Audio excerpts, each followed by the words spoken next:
ku nyandiko y'umuti w'ikaramu y'amano yashyize hanze ibaruwa yandikiye abakunzi be. Abenshi bayibonye amarangamutima yabafashe kwifata biranga. Arandika agira ati: "Bavandimwe bakunzi b'ibihangano byanjye n'umuntu wese ufite umutima w'urukundo.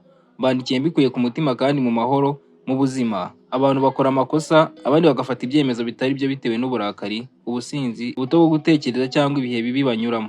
Ariko uko umuntu agenda akura amenya ko amahoro n'imbabazi biruta inzika n'intambara zidashira.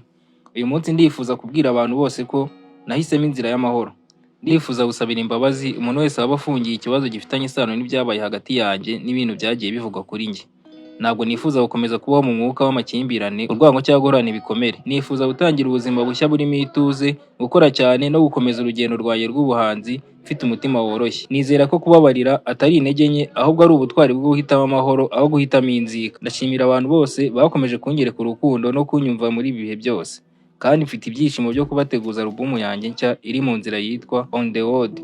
Ni alubumu ivuga urugendo rw'ubuzima, kwiyubaka, gukomera no gukomeza imbere. Murakoze cyane ku rukundo rwanyu. Y'amano wa boy. Si byose y'amano yabaye bitewe n'iki? Byari ukubera abantu bari kugenda bafungwa kubera we.